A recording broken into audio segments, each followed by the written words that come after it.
What's up? Comes the time, folks. Good to see you again, and good to be seen. We're starting back with some bass players. We're gonna go with bass in your bass for the first few interviews back online. This one is with a good buddy of mine named Hutch Hutchinson, who has been the bassist with Bonnie Raitt for like 42, 43 years. Um, Jess and I went to see Bonnie recently when she came to town, and lucky for us, we got to go back and talk to her and talk to Hutch and hang out for a while. I was like, hey man, I should get you on the podcast. Hutch has done a lot of things. The short version of his career is that early on, he met Art and Charles Neville and joined the Neville brothers. So, the New Orleans connection is really huge for me. Um, while on tour with the Stones, a friend of his, the keyboard player Ian McLagan, uh, connected him with Bonnie Raitt. And 42, 43 years later, voila. But along that journey, he also played with Alan Toussaint, Earl King, James Booker, all New Orleans legends. Dr. John, um, he played with blues greats, B.B. King, Ruth Brown, Charles Brown. He played with Al Green, played with, on the rock side, Doobie Brothers, Ringo Starr, Jackson Brown. And then even he did some time with Kreutzmann in I think it was called Seven Walkers. It was right after we did BK3. And he's even played with people like Ozzy Osbourne. I mean, it's like he's has so many great stories. Really sweet guy. We talked to him from his home in Hawaii. Uh, really glad that we got to catch up. I know you're gonna love it. Patreon.com/comes a time. Check us out on Patreon for uh, extras. And we love you. Enjoy.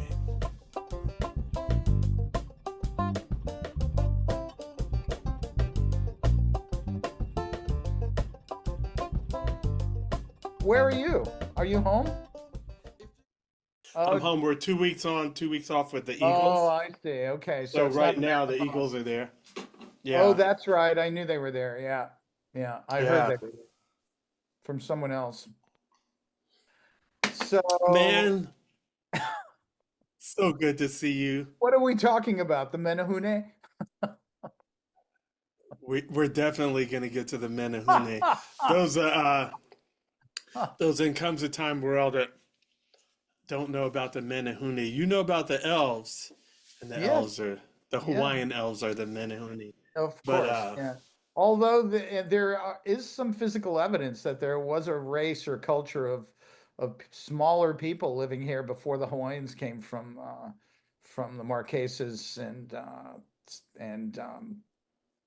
Samoa in that I area. believe it, man. There's all Yeah, kinds of, there's real hobbits out there. totally. Yeah, All these legends are rooted in some truth. That's why I that's love that right. movie. That's right. But I'm always when I'm up at Shasta, I'm always looking for a Bigfoot. I mean, I've been to the north side, which is really isolated, and I could definitely see it happening up there, you there's all kinds of, they're finding new stuff every day. It's so good. know. Everybody says how young I look. I gotta say, Hutch, did you get some mojo down there in New Orleans when you were I down with think them I did. Devils? Because you're looking pretty good, bro. My mom was she was Acadian, so and when she was I mean people when I was in high school people thought she was my elder sister. So I mean I think it's definitely from that side of the family. She My mom, too. yeah, yeah. You're looking pretty good yourself, man. Hey, man, I just turned 60, but Wow. you I'm got me, bro. You, 72. you looking good, bro. Hey, so is Al joining us today or? No, I haven't Oh, heard he from him. I isn't? don't know if he's back in the teaching schedule or Oh, what. okay. I don't know, So but. So I saw a post with him and his four huskies yesterday, and I'll need to Ooh, ask him about the huskies. Yeah, because he's considering moving to Maui, and huskies. You got to live in up country here where it's cooler, up on the crater. Yeah, yes. because I see people with those dogs here, and I'm like, that is dog abuse. Like, you guys stop oh it. God, You have a husky in it is South though. I Florida. mean, Come yeah, on. exactly. It's come on, man. Yeah, we've got a Weimaraner mix, and she's very sweet. We've always had short hair dogs over here. Yeah. I love seeing those dogs when you're somewhere and it snows, and they're just like, this is why we do it, you know? They I don't want to love go it. come back in the house. No, they want to stay outside for sure. It's the So best. cool. Very cool. Well, man, I have a million things I want to ask you. Where did Okay. we meet the first time? Was it at a NAM show or was It it might in have New been a NAM Orleans? show. I mean, we were both in BK3, but you were there. Oh, you know where we met? We met at that festival outside of Jacksonville.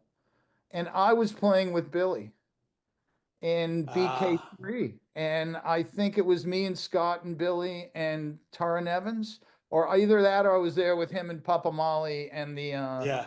the sort of formative Seven Walkers. Because I I think those, thought we met before that in well, we at a NAM probably show had. in Nashville. Was that maybe I when you can't. were with Bruce? You played with Bruce, Yeah, didn't you? it would have to have been. Yeah, yeah, I think I so. want to say Nashville NAM for a second, but I don't know. You know, it's like It's easy there's. for me because I know if it's in the last 42 years, I know I was with Bonnie. So I just I know go, when man. she said that when we came to see you, um, she was like, "I'd like to introduce my bass player. He's been with me for 42 years." I was like, "Wow, That that." made you I'm sure feel. you even are like, "Wow, that went fast." I'll tell you. I mean, I've done other things. I toured with Joe Cocker for a Yeah, couple of years and Boz. I was with Boz for quite a few years, and but in like her breaks, but now she's gotten older. She just doesn't want to stop. I mean, even management is like, man, we're going to be down there again at the Broward Center and maybe next month or something. I'm going like, weren't we just there? I mean, like you right up the told road. me you just finished 80 dates. I was like, 80. Wow, the Allman Brothers was not touring nearly that much towards the Really? end, and they were like in their it was just hitting 70, I think. Yeah, Um, yeah. yeah, I think we got down to about 20 or 30, something No, like you guys are crushing it. she just goes for it. Yeah, she's like Dylan at this point. It's like Bob, it's the never ending, or like Willie. I mean, she's like Bob Weir people. too. I love to do it. Yeah, Bobby's like that with the Wolf Brothers and Don and all that stuff. And I don't know, it's crazy. I think it's that old blues thing, because all those old blues guys just go right till they die, you know. And that's who she came up with. I mean, she learned to play before she met Lola George. I mean, she really learned to play from Mississippi Fred McDowell and Yeah. Muddy and she was Oh, around it's the all those stuff. cats. I mean, she was this little red-haired girl singing Harvard Radcliffe student singing the blues and drinking Jack Daniels and keeping up with those guys. So I mean, that's something else unto itself. I love her slide playing too. Like Oh when yeah, you she's hear it, you go, "Oh yeah." it's 2 seconds, you inspirational. know it's Bonnie. Every night being there in back of her, it's like inspirational. Her slide playing is, I mean, her voice is something else too, but Oh. the slide playing, she'll dig, and sometimes like Thing Called Love, she'll say, God, I went to the Middle East on that sucker, and it's like, but it's like, and she'll in a sort of self-deprecating way, and Yeah. it's like, and we're like thinking it's wow, this is like Jimmy Page on steroids or something. It's really got that thing to it, man. And because she loves world music, and that's one of the reasons we bonded. Because I was playing with all the New Orleans cats, and Yeah. I met her through Ian McLagan, who was the Stones and the Faces keyboard player, really the Faces, and then Dylan and a number of other people. But he was, you know, he and Ronnie and Rod and uh, and Ronnie Lane were really the core of the Small Faces, I think, and the Faces Yeah. later on. So when we were out with the Stones with the Nevilles, Mac and I bonded as friends, and because of our interests in music, because of our love of West Indian music and Brazilian music and African music, and a lot of that, I think at that time was somewhat new to her, and when we Yeah. met, it just I was sort of already well versed in it. I'd worked in Jamaica and Compass Point, and I'd lived in Central America for 18 months. Yeah, because I saw you were in Talk about Guatemala. mysticism. What's that? What?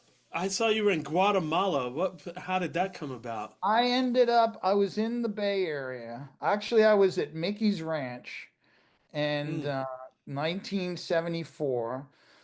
And Copperhead was winding down, and I was working up there a lot, doing independent projects. Jim McPherson and Darlene DeDomenico, who sang with the New Riders, all these different records. Mickey would that were cut up there with Healy and these people, yeah. doing the production work. And I got a call from a guitarist named David Seltzer, who I'd known in Santa Cruz, and he had been in Buffy St. Marie's band with John Cravioto, who made those great drums, who was a great drummer, and Howard Dumble played with them a fair amount of Of the double Alexander Dumble. amps. Yes, now he Wow. changed his name to Alexander. I still called him Howard, and so it was this little Santa Cruz sort of mafia. The Moby Grape guys were there, the Doobies were there. Pat Simmons is Huh. my neighbor here on Maui. He's still my best friend after many, many, That's many great. years. That's great. And so Seltzer calls me up and he says, "Man, I'm down here in Guatemala." And I go, "Really?" And when I was a kid, so my mom worked at MIT. I was just talking to Eric about that. She was an astrophysicist, a computer Mm. engineer initially. She went to work for IBM in 1941, just before the outbreak of World War II. And Whoa. she was a polymath. So she ended up working throughout World War II at the what became the JPL, which was at the GE facility, General Electric facility in Lynn, Massachusetts. Top secret clearance, the whole thing. They were developing jet engines. Jack And so, Parsons. Yeah. what's that? Jack Parsons. Yeah, totally. And Charles Stark Draper was who she worked with, who later developed the instrumentation lab at MIT. Draper Labs Wow. now, that was his legacy. And Wow. so medical Wow. research, computer research. Yeah. He ended up going to work for NASA, or the formative NASA, in the late 50s, and did the trajectories for the Apollo satellites, for the not, I mean the Echo satellites. Later on, she worked on guidance and control systems computers for Apollo. But in the meantime, she Wow. got a degree in astrophysics, and she was a strong. The Hidden Figures movie. Yeah. She was like the Acadian Irish version of the women in that movie. How She, about that? I and the, love the it. thing is, it's not that they were black women, it's just that they were women back then. I mean, it was like, Exactly. they At had to, all. Yeah. yeah, and they had to assert themselves in a certain way. So, Yeah. anyway, we're in Cambridge. I sort of grew up between Tufts in Somerville there and Cambridge.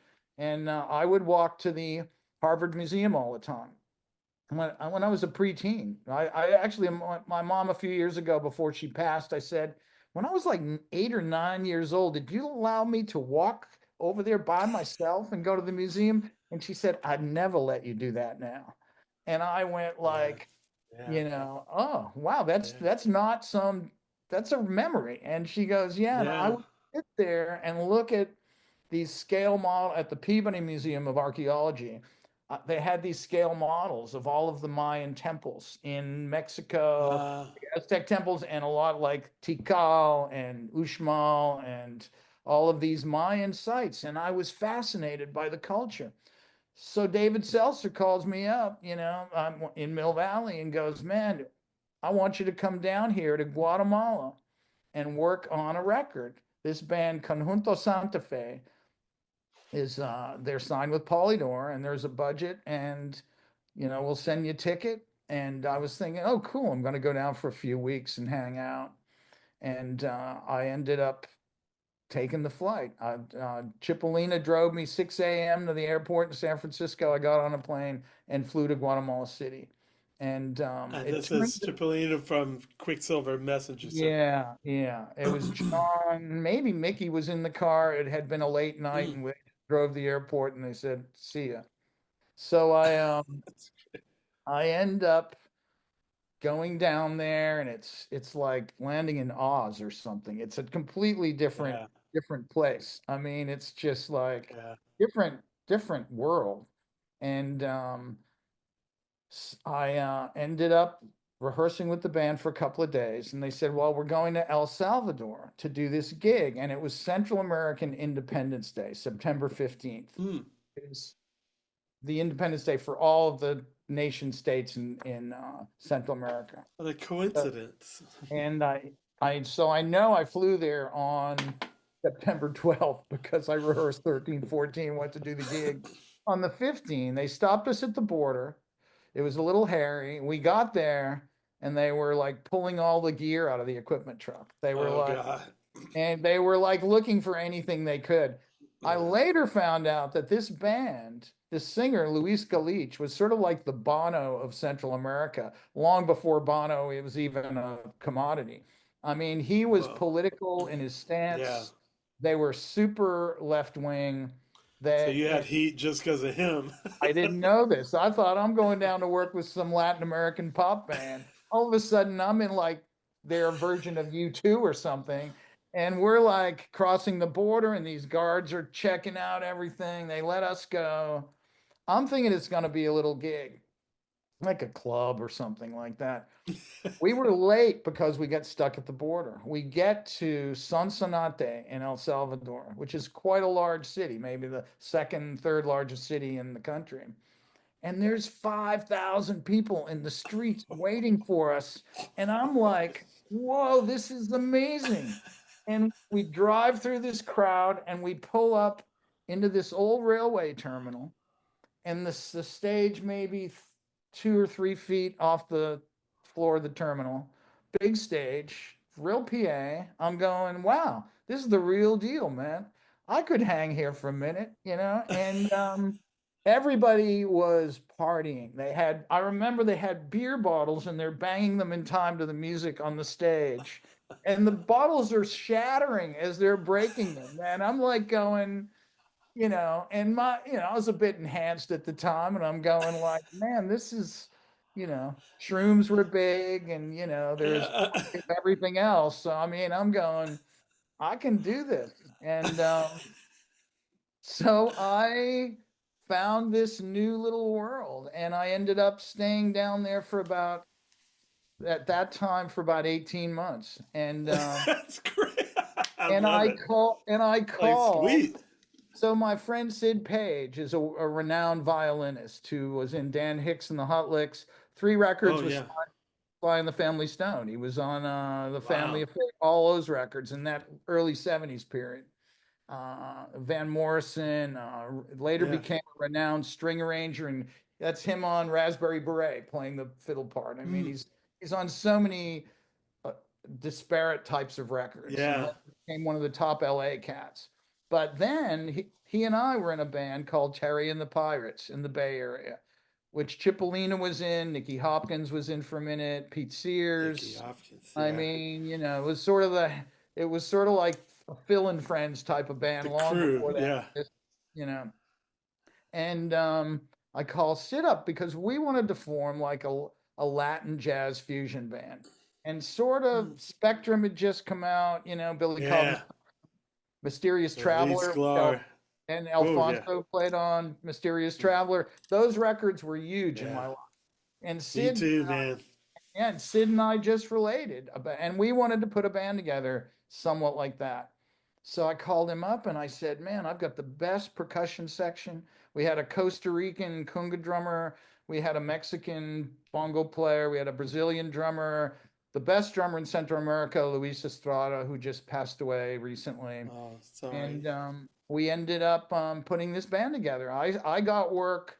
There was a producer there, Bob Porter, who passed away a couple of years ago. His son, Casey Porter, is one of the most prominent producers of Latin music in the U.S. now, internationally.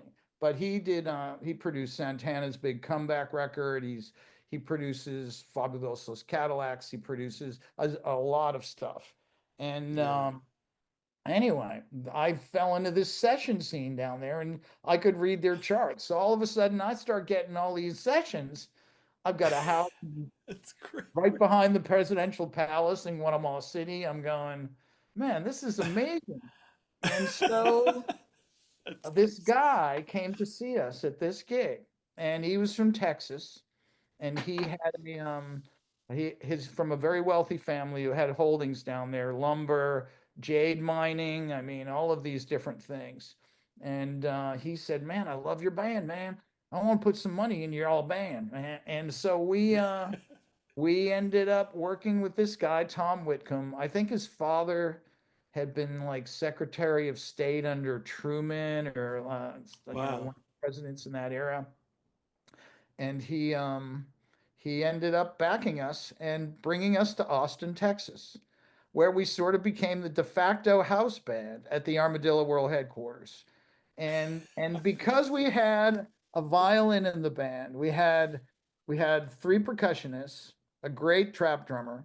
Uh, we ended up getting a great keyboard player from North Texas State, David Schalander, who Yeah.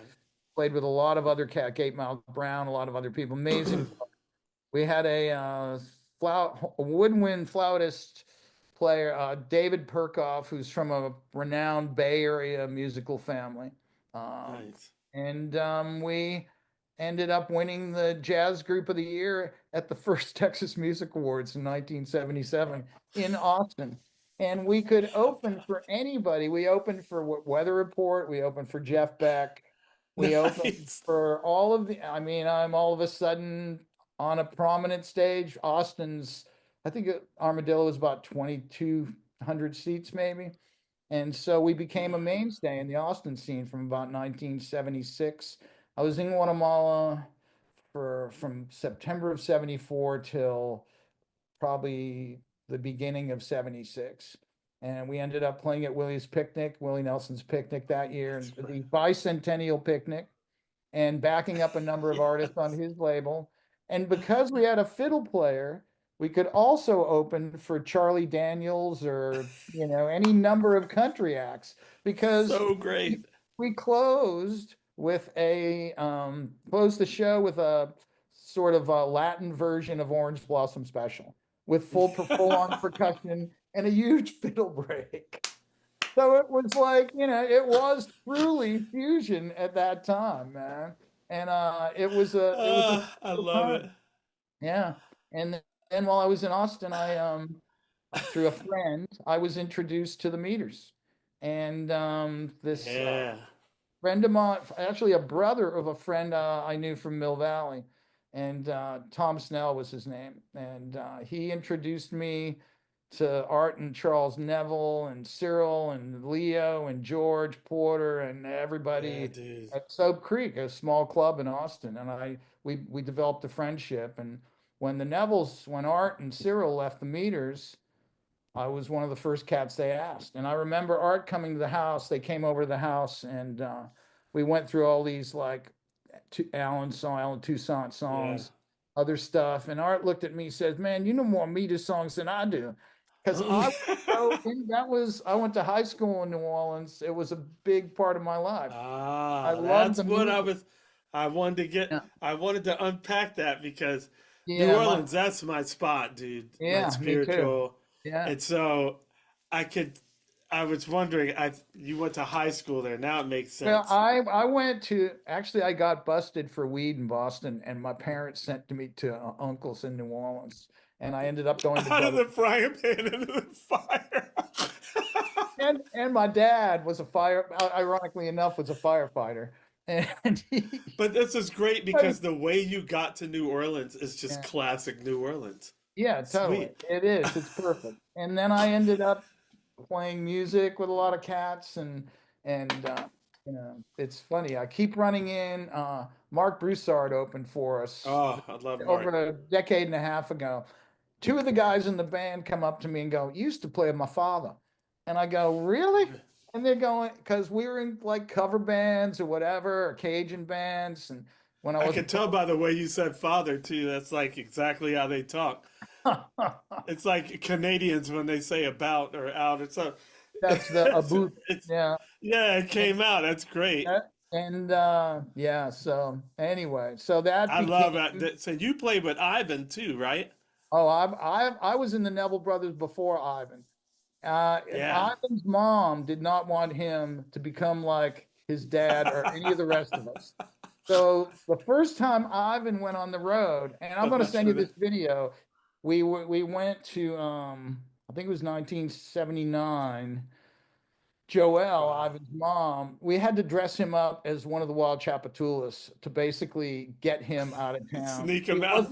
He wasn't gonna be in the band. He was gonna be an Indian, and that was okay Oh, as I long love as you're it. not in the band and hanging out. But so we ended up. It was a package tour, and it was Dr. John and the Neville Brothers and the Wild Chapatulas and Earl King, Woo, Aaron doing a solo set, and woo. great horn section. I mean, it was one of the Yeah, better tours I've ever been on. We did the I'm whole sure. Saturday at Monterey Jazz Fest. We did 2 nights at the old Waldorf in San Francisco, 2 nights at the Roxy in LA. We did the Coconut Grove in Santa Cruz, which is that big casino on the beach. And it Mm, was a special time. James I Booker bet, was man. supposed to come with us, Mm. but James got busted the night before we left and we thought, oh, drugs, and our manager Harry Duncan comes in, who's now a prominent disc jockey on the radio in San Francisco, and Harry goes, no, he got busted for impersonating a police officer, and we went, and we were thinking. Classic. They go, oh, Booker got busted. Oh, for what? Drugs. So we think, man, it's like not drugs, man. For him, his brother-in-law was a New Orleans cop, and he used to sort of go in and co-opt his clothing. So he I get actually, away with. yeah, and he ended up going. He's got this American flag eye patch. I mean, he ended up late at night going to the donut shop on Britannia, near on Britannia Street, near like near Tips, basically, and near Napoleon and Britannia. And where do cops hang out? Donut shop. So I think he got popped. Our flight was probably 8 or 9 a.m. and he never made the flight. So he wasn't on the tour. It's a classic. Oh So my yeah, God. I'm glad we're documenting this stuff. Well, New Orleans is such a deep part of just American history, American music history, and Completely. and Yeah. I actually found out that uh, my ancestors, I have ancestors from there because a lot of stuff was obscured by slavery, Of, so I didn't of find this out course. till Yeah. more recently. Yeah. But Yeah. I was like, it's true. I have blood here. Like I Have you knew ever it because I have just you feel ever it in done my DNA. an ancestry.com thing or anything Well, like I that? did. The funny thing is, my aunt did it, Yeah.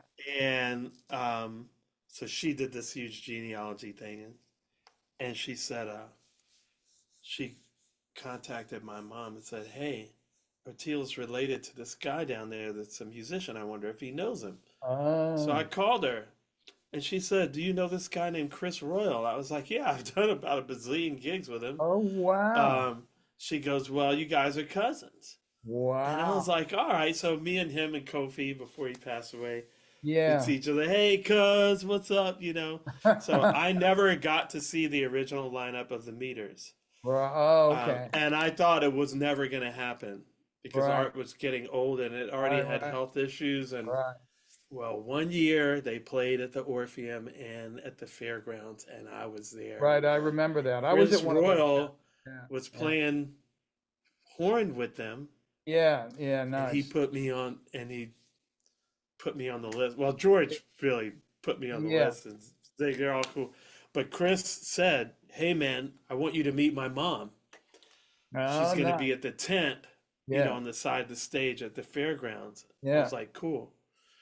So I was like, I can't wait because Chris doesn't look like me or Kofi or anybody on either side of our family. I was like, I don't know. Right, right. So his mom's there. She's turned around the other way. He goes, "Hey man, come meet my mom." She turns around. Bam! My whole mom's side of the family, dude. She looks. I was like, and we both looked at each other. We were like, "Oh, we are related to each Oh, other." oh, I was like, that's an "Wow." amazing thing. That's all. That's incredible. You know, years ago, like 2000, when sort of genealogical research just sort of started happening, and the databases were minimal, so they couldn't really connect people that much. Yeah. But Jim Keltner and I were working for a guy in Silicon Valley named Rich Chaparro, who lived actually down the street from Roger McNamee, and who I met a couple of years after that. And so this is probably 2002 or something. And Jim and I did a few records. They were called Wild Animus. And this guy was That's awesome. a sort of like Roger, like an investment capitalist, but a benevolent guy, you know, and hired all of these Bill Frisell and, you know, all of Wow. these great artists to work on this project. But Wow. he would give us these tracks and want us to play individually to his part. So he would put down the song, Mm. different time signatures sometimes in the same song, but want us to contribute just listening to him. So And it's not hearing the other people's track. exactly. Wow. So it's and the antithesis of what we're used to doing as musicians in the studio. And we're going, really? You don't want to? I mean, really? You know, but it worked in a way, you know. But his one Christmas in that period, he gave us DNA tests. And mine comes up, it's pretty much, I know my grandmother's family were from the Azores, they're Portuguese. I knew my dad's side was totally Scots Irish. I knew my mom's side had some Acadian. I mean, a lot of Acadian, way big time Acadian. I found Mm. out later, going back to French Canada in 1608, you know. But it came up that I was 3% Native American, and I'm Mm. like, I Mm. can dig that, you know, because Art Neville would always say to me, I mean, I played with the Nevilles a long time, and Aaron calls me his little birthday brother. I'm like a bro. Ivan and I are like brothers. I mean, I go way back in the family, and Art called me grasshopper, like kung fu. Oh, You I love it. he was like, grasshopper, don't take the quick money gig, you know, and which was had something to do with Bonnie. And I was offered another gig by Dylan at the time, and he said, grasshopper, Wow. keep the look at the long term here, you know, Mm. look what happened. If I hadn't listened to Papa Funk's advice, you know, I would have had Yeah. it for a few months, maybe. Who knows? Yep. And now Tony 42 Garnier years came in. later. Yeah, Tony came in later, but at that point, Bob was changing cats all the time. It was a Yeah. very Art was a special person in my life. And Yeah. That's beautiful. but anyway, all now I had ancestry.com done a few years ago. Now the databases are so extensive, and in certain communities, I mean, they're able to trace because of church records. You know, the Yeah. French were very meticulous. I think Mm. the Catholic Church, for better or worse, was very meticulous about it. And I found out the names of my sixth and seventh great grandmothers, who are both Micmac in French Canada. And I'm Oh, able to Micmac. know who they are. And that was a matriarchal society. So they were Yes. powerful. Their mojo was powerful. And they You know, married. the Micmac have ancient Egyptian hieroglyphs in their writing too. Really? I wasn't aware of that. Yeah, there's a, Ah, it's funny when you said Micmac, I was like, ding, ding, ding, ding. Because a long time ago, I remember, I have these books about people that came here before Columbus. right, And right. yeah, there's some ancient Egyptian hieroglyphs that are like Wow. verbatim in the Micmac writing. You Incredible. guys, I'm Incredible. not surprised. Yeah, and my mom about resembling, like you were talking about Royal in New Orleans and meeting his mom, and the my daughter who lives in North Carolina is in Asheville. Her uncle on her mother's side, very famous potter and sculptor. His Mm. name's Michael Sherrill. Pieces in the Smithsonian and the White Oh, House and collections all over the world, museum collections. And Wow. So I'm able now because my mom, I didn't know my maternal family at all. My mom totally refuted them. I knew her closest Hmm. sister, and I knew I had other uncles and aunts, but my mom and her sister in like 1929 were sent to a convent home, and Hmm. the mom never got them out, and my mom resented her for the rest of her life because she just put them in there for foster, Yeah. and they ended up not having a great experience. They Yeah. loved my mom because she was so intelligent and well spoken, I think, even at an early age, and she made her own way in the world, but and felt she Yeah. didn't need that part of her life any longer. Yeah. Later on, Yeah. I found out I had like 11 frigging uncles and aunts that were born after she and her sister. So I had all these. Wow. My sister said, just what you need, more people on the guest list. So all of a sudden, it's like, oh, time goes by. I do this ancestry test. I find photos of this and that. I find photos of my maternal grandmother, my mother's mother, who I'd never known. And Wow. one of them looked exactly like my daughter. And my Whoa. daughter's 35 now. This was Yeah. a picture of my mother's mom, my grandmother on that side when she was about the same age. And I'm like Yeah. looking at this and I'm going, man, It's I'm a just gonna trip. send this to Austin, my daughter, and I'm gonna Yeah. see. She gets back, she goes, oh my God, she looks exactly like me. And I said, are you sure That's it's not the other way around? And it's like, yeah. and she goes, that's incredible. I said, I didn't want to say anything. I wanted you to see it for yourself to confirm it because I didn't want to be prejudicial here and, inflict what I thought on you. So she I immediate think first that's thing, so we're looking at this picture. I mean, it's like, wow, it's my daughter. Skip 2 generations, but it's there. two. There it is. Yeah. That's But magic, they look man. a lot alike. Yeah. It's That's amazing. magic. There's Yeah, some, that's I magic. think And I all the time when I see someone they don't look like either parents, and I'm like, I'd love to get over there at Christmas or Hanukkah or something, see, get that family photo out and be like, aha, there it is. It's your great uncle Sydney or whatever that the girl looks like. It just like it's weird. I feel like it's magic. It's part of the yeah, it magic. is. It is. Yeah. It's amazing. And now we have the opportunity to find these things out, which is incredible. Yeah, because mine Sometimes updates. Like I'm supposed to have this Native American, and it's never popped up in my ancestry. I was But the stunned when same one does. It'll just say we have updated, and now we found some more stuff. And then yeah, they yeah. found its liver. I was like, ah, there we go. My oldest Native American ancestor lived in the late 1600s, early 1700s. And she was Marie Therese Amerindian, was it how it was listed. And then Mm, Costa was her last name. And so it was my mom's, what, fifth great grandmother or something like that. So pretty, I mean, wild stuff when you find that stuff out and you're able to confirm it, know when they lived and died, know where they lived. I've been through yeah, some of these towns in the Maritimes and in Quebec and these places, and I had no idea. I had yeah. Landrys in my family. I had, which the Nevilles are on their mother's side. Really? Big Chief Jolly of the Wild Chapatoulas was a Landry. I mean, I'm going, man, that's where it all came from. That art was See, right man. because I was a Boudreaux. I'm a Boudreaux. I'm a Clachette. I'm a Barthelemy. I'm a Landry. I'm all of these New Orleans. See, And man. I'm like, but I can read it now. And a friend of mine who like Steve Cohn plays with Sonny Landreth. He was his roommate at LSU, and they're all from Pineville, Louisiana, in the middle of the state.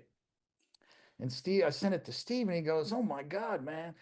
Michael Ducey, he showed it to Michael Ducey. Michael Ducey goes, "Bro, you're more of a coon ass than I am, man." And it's like, I Wow. go, "Yeah, totally." I mean, I was stunned that it went that deep and that far I back. think our blood calls us back there, man. It does, It's man. in Yeah. our friggin' DNA. Ev- from the first time Colonel Bruce took us to New Orleans, we played Tipitinas. I met Tony down there, and man, I just felt it like so Yeah, strong. yeah, And whenever yeah, I play with the musicians down there, the hookup is just like it's just so it's like me and my brothers hook up. yeah, I yeah, never yeah, feel that, you know? yeah, Not to yeah. that extent. I got it. Yeah, them family to me. I mean, for sure. I Yeah, went man.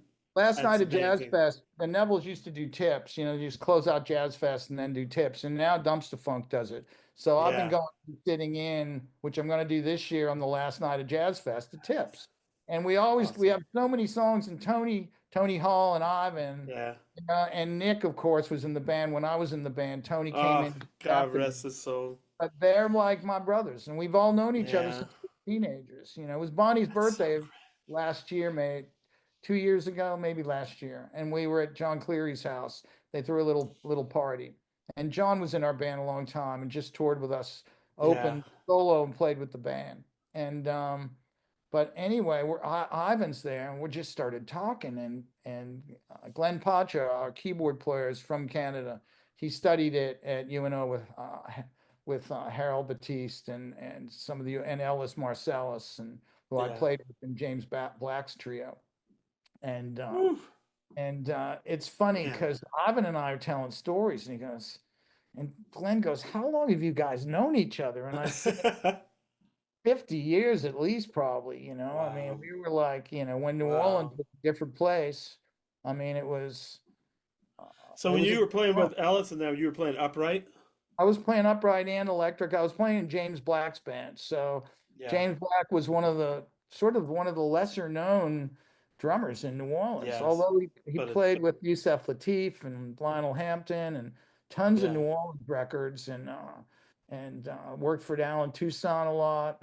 Yeah. But I love James and I love playing with him. So he'd hire me for everything. Did Man. you know Eric Struthers? You know Eric, right? Yeah, man. Did Eric play with Bruce when you played with him? No, he played with him a bit. No, but I remember talking to him because he was with the Neville brothers Yeah, back I when I met introduced him him to like Charles. forever ago. I Yeah. had I had met him, maybe I can't remember on what gig, but I sort of brought him into the fold with Charles first and the Charles Neville House Band, and Yeah. then later on he joined the Nevilles. Yeah, I think he joined the Nevilles after I was gone. I was already in Bonnie's band by the. But Dude, you anyway, have he and I play. He reminds me of little moments, those precious moments sometimes, when we were playing with James, and yeah. it's fun. Some funny stories. Not so funny sometimes then, but they're funny now. Yeah, New Orleans is its own. The characters are, and man, you play with the royalty. I mean, Yeah, they were my Earl friends. King, Alan Toussaint. Never. Yeah, I mean, dude, you Matt, a really. bunch, There's some people I wanted to ask you about it here because we already touched on a couple of them. Playing with Keltner, a lot. Yeah. Kreutzmann, and Kenny Aronoff. It's funny these things kept coming up in threes, like the three Ks. The good KKK. Oh Keltner, my God. Kreutzmann, and Kenny Aronoff. Oh my, I didn't go there with that. Oh my God. I didn't even realize that until I saw it sitting here vertically. But also Alan Toussaint, Chuck Leavell, and Spooner. And Man, I Chuck and Spoon. Yeah, man. finally got to record with Spooner because I met Oh, nice. Roger Hawkins and David Yeah, Hood and I Clayton love Ivey and David. all those Yeah. guys a long time ago, probably in the late 80s, early 90s with Johnny Sandlin. I Oh, think I had nice. Yeah. recorded a cowboy record, Tommy Talton and Scott Boyer. Right, right. And anyway, that's when I met all this, but I never met Spooner and I never got to play with him. And I Oh, finally nice. did a Christmas record with him.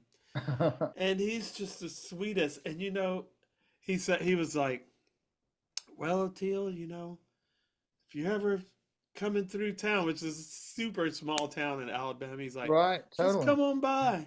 And Yeah, you could, like, as long as it wasn't 7 in the completely. morning, if it was like 10 o'clock in the morning, you could just show up, ring the doorbell, hey, come on in.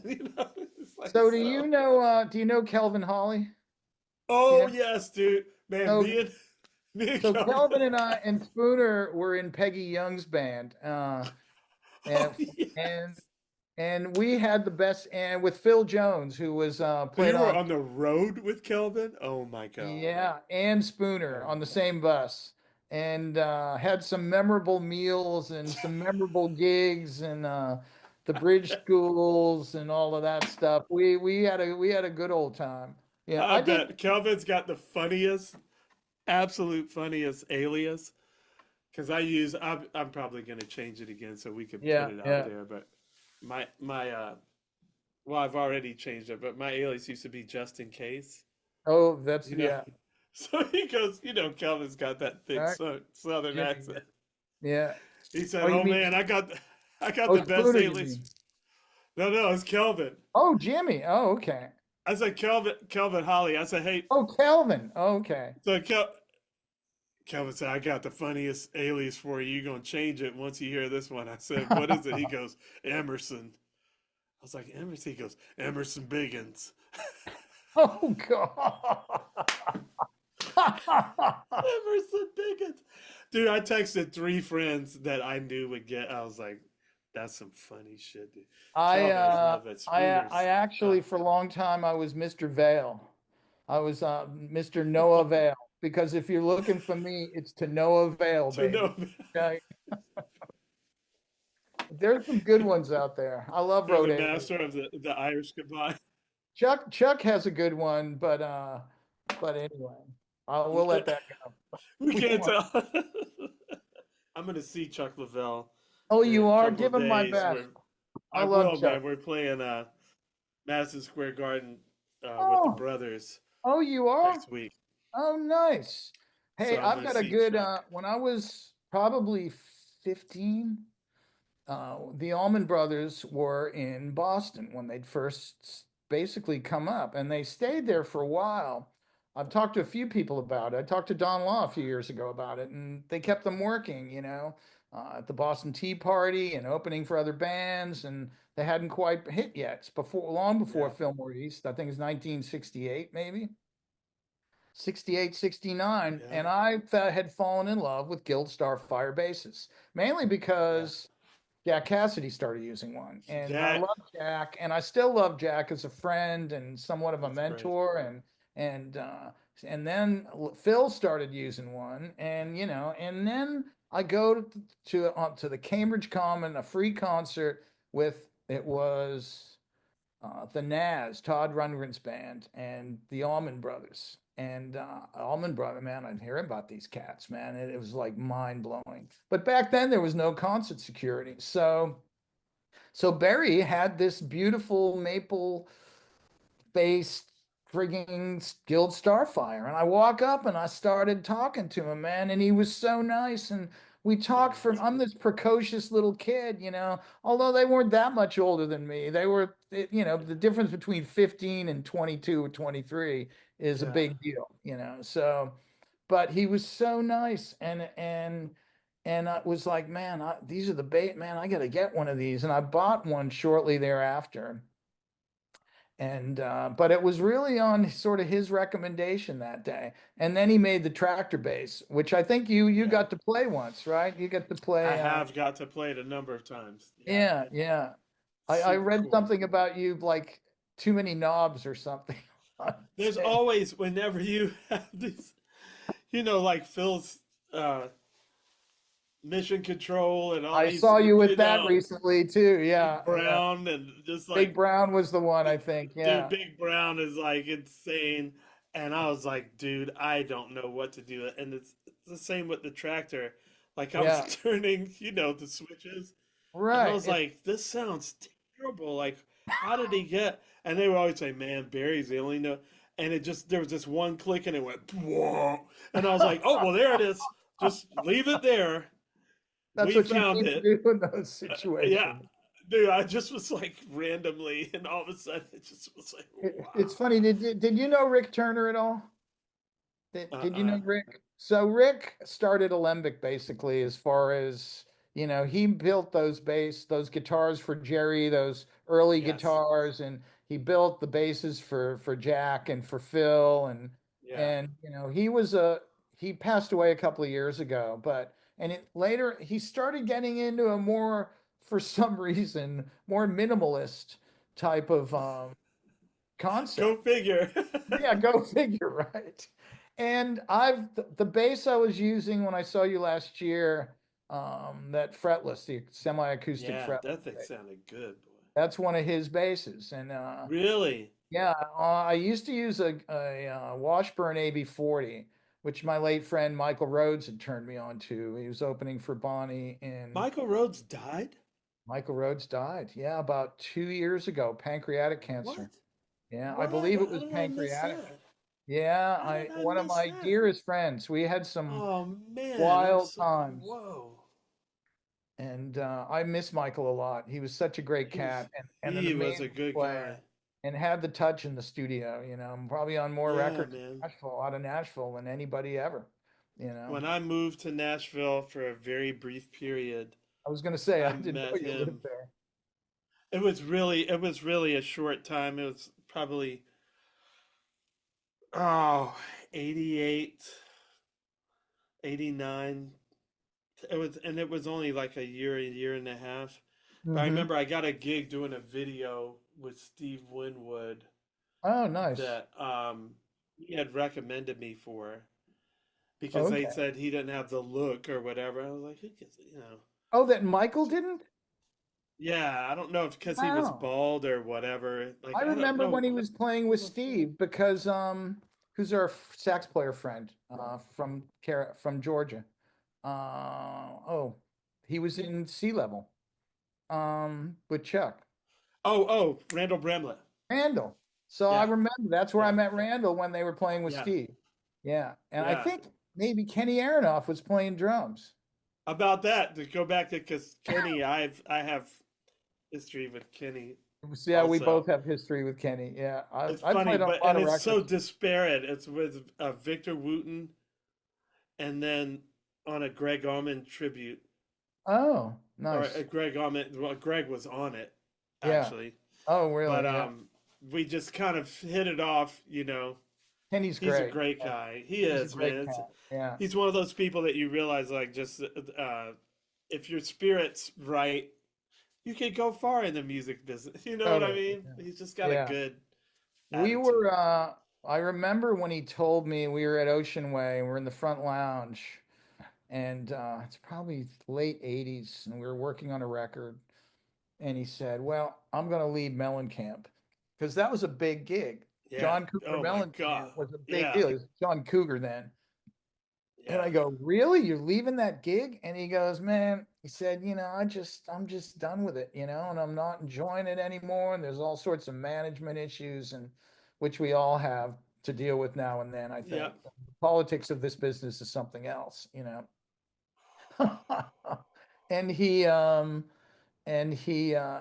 I said, "Oh, well, gee, maybe I should leave Bonnie. I'd already been with her for 7 or 8 years.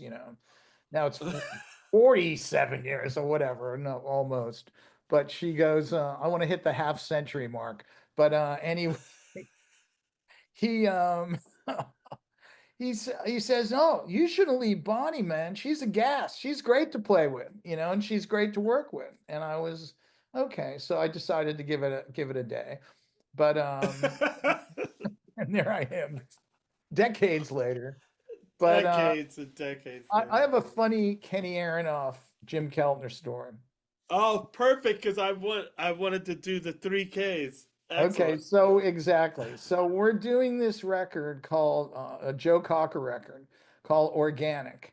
And it's an amazing band and it's double drums going back to sort of Mad Dog's concept with Yeah. Kenny and Jim.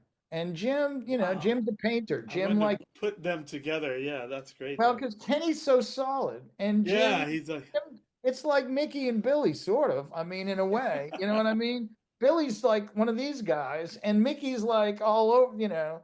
He's the Jackson Pollock of percussionists. And it's like, and this was sort of the same concept. I And love Billy it. Preston was on it. I worked with Billy a lot. Randy Wow. Newman played on his songs, piano. Johnny Lee Shell, I think Dean Parks. I mean, the record's called Organic. So after that, Kenny and I cut couple of tracks for Joe's next record. We cut the two singles. I was working with Bonnie. He was working with someone else, so we couldn't do the entire record. We did a song called "N'oubliez jamais," which Russ Kunkel wrote for Oh, Joe. nice. It was his first huge single in France. Although he was Mm. popular there, he'd never had a French record before. And we cut Bob Marley's "Could You Be Loved," which they brought me a chart for. It's one of my favorite Family Man tracks. Family Oh, Man's like family, my man. bass god, man. He's Man, me like, too. See, you and I me, man. Woo! feel wise, Fams is like the deal, man. It's like And the nobody, way he constructs a bass line, like each of them is a perfect little thing that he he gives you, and he's like, orchestrates it, man. it's just, That's because oh, that's sort of what we do. We orchestrate the song, really, in a way. When we yes. come in, I mean, we make the chord. The note we play makes the chord. When we come in, that's really the beginning of the arrangement. I mean, there can be, long built, I mean, to me, Hey, and man, and Family Man is the pinnacle of just like the most comfortable foundation, the sweetest completely. feeling that you could just build everything on top of. It's just Jocko used to be my favorite, and Yeah, now Family Man's my favorite. yeah, I totally get that. And so anyway, we do this record. The record's killer. There's a number of reggae songs on the record. We cut there, and there a couple of them were pretty big hits for Cocker. And "Could You Be Loved" was on the follow-up record, but on the organic record, "Don't Let Me Be Misunderstood," we cut a version of that. "Into the Mystic," we cut a great reggae Yeah. version of. Oh, Um, cool. yeah, Billy Preston, and just great. I mean, just fantastic bunch of cats. And Kenny ends up not being able to do the tour. We're touring Europe. Chris Stainton on piano, who was in the Grease band, Yeah. plays with Yeah. Eric, and we're getting ready to do the tour. Kenny goes, "I can't do it." Okay, Jim's fine. He's Jim Keltner. Yeah. I mean, we're gonna be fine. We go to Europe. Dean Parks, Greg Lease, me, Oh, I love Greg Lee's. and Keltner. Yeah, Greg and I sort of came up together in the LA studio scene too. Wow. One years ago, when they had the AAA format, the LA Daily News called Greg and I the kings of AAA, and they did an article, a Wow. feature on us, and I was like, "Oh, wow, really? Okay, I thought we were broader in scope than that." It was That like, was no, just one of your but many. that but back then that was a high compliment. So because that was the Yeah. coolest stuff. It's basically what Americana is now. I mean, it's like Yes. it was a broad umbrella. But anyway, we get to Europe and we're rehearsing at the I think Virgin Records facility. They had a huge facility in Cologne in Germany, across the river from the cathedral and all of that. And we get to rehearsal and we start playing "Do Not Let Me Be Misunderstood."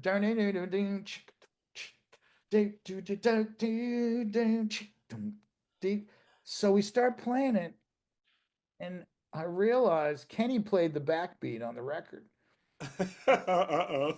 And reggae without a backbeat isn't reggae, So I'm playing the bass line, and Joe keeps turning around, and he's going, "Man, there's something wrong." And we kept trying it, and I didn't want to say, Jim's a brother, but he's also like a, he's one of my favorite people, but and a friend. But I didn't want to Yeah.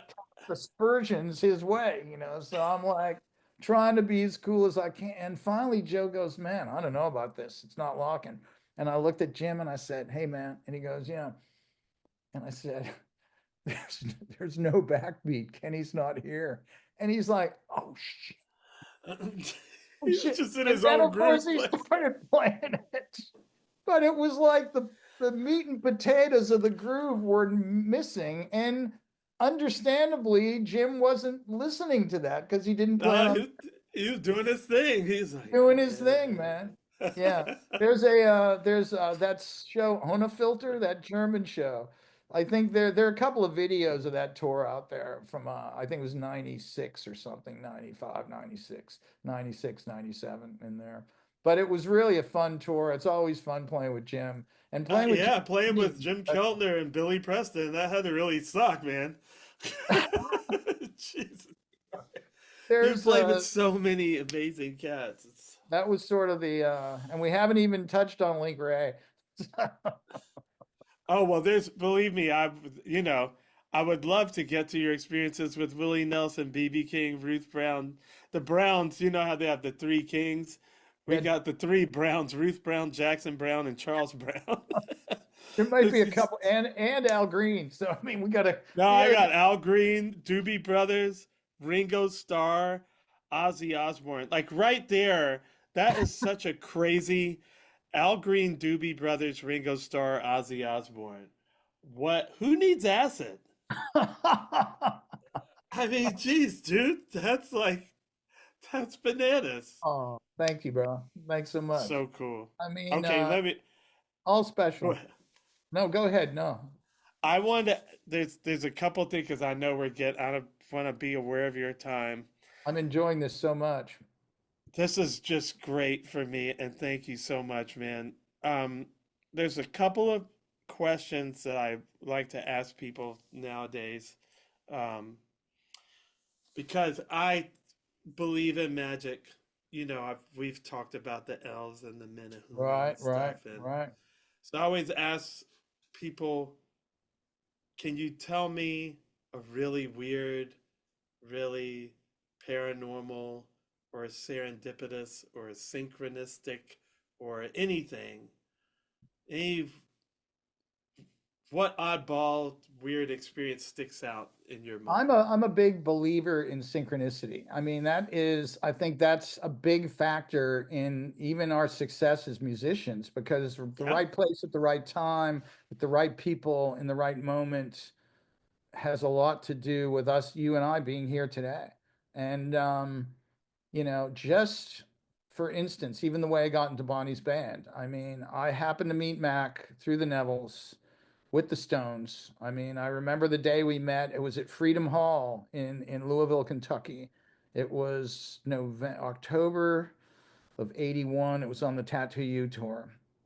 And I go on stage at sound check, and man, there's little cats running all of this, and Art's this cat's talking to Art, and Art's at the B3, and we're always next to each other. And Art goes, "Hey," he said, "man, you know Hutch?" And the cat turns around, and it's Mick Jagger, and I'm going like, because I'm thinking Mick Jagger's gonna be, a bigger. I was just like, oh wow, hey look at. Mick. And then I get introduced to everybody else on stage, not knowing what I mean, that moment was so big for me, meeting Ronnie and meeting Mac, because they hooked me up, and Keith, I mean, who I ended up working Yeah, with these guys a lot in the studio on other projects in London. When I was there working with Etta and a couple of other people in the mid 80s when the Stones were sort of on hiatus, Mac and I became very close. He moves to LA. He's playing with Bonnie, and I think it was 80 82 maybe. He comes through New Orleans with Bonnie, and it's his birthday. And Mac's late wife, they're both gone now, but she had been Keith Moon's wife. She was sort of a legendary. His stepdaughter Mandy with Mandy Moon was Keith's daughter, and so mm, to me it was like this English rock royalty, something yeah, that we were yeah, growing up where we were far removed from that. So all of a sudden, yeah, wow, they're my friends.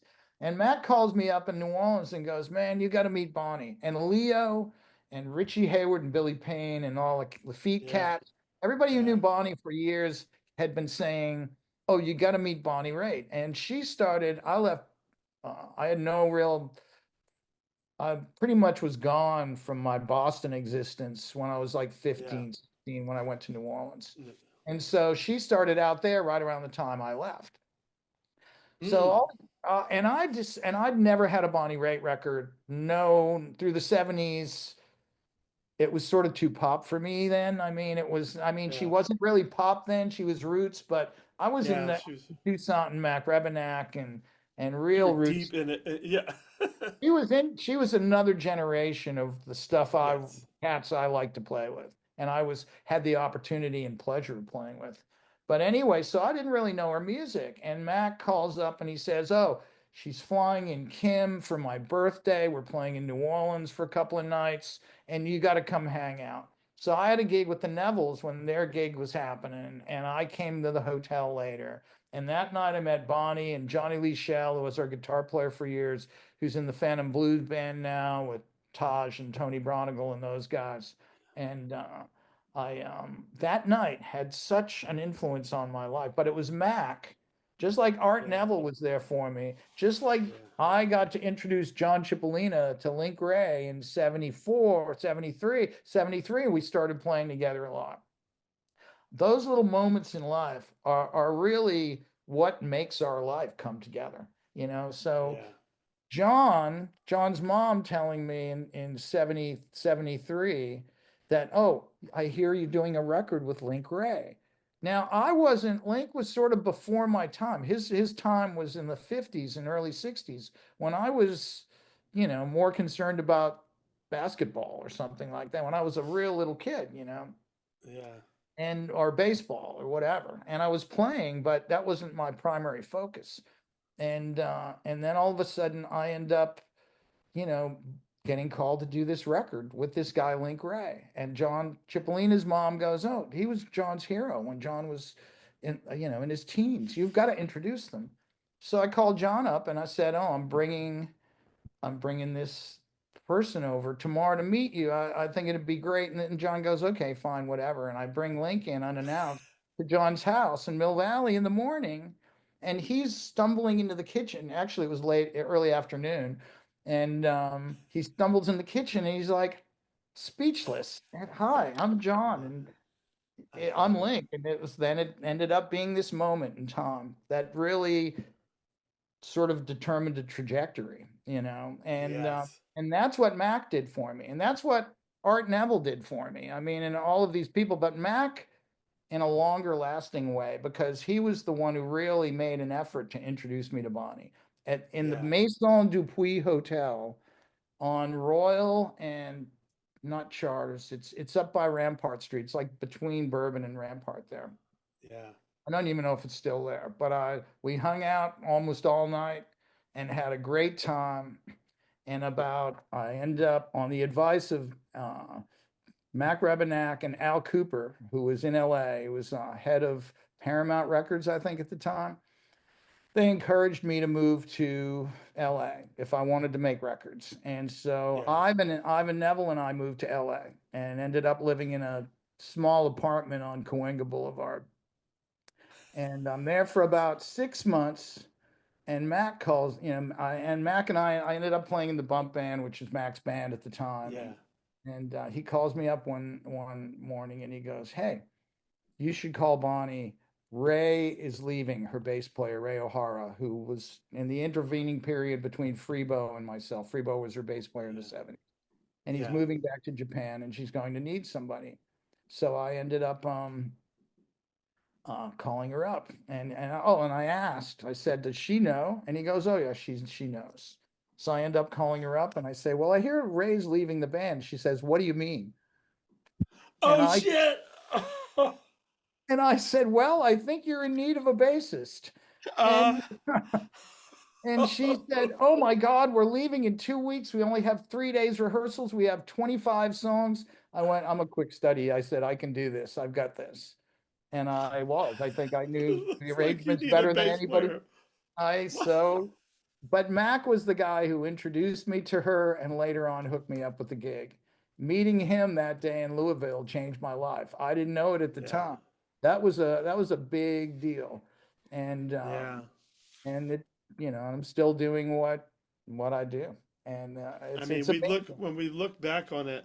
I was talking to Trey and Anastasio about this. We ran into each other at a hotel, and we had both um, just turned 60, and we were talking about looking back over your life. And I said to him, I said, when you look back at like the important junctures and how this crucial thing led to that, doesn't it seem orchestrated?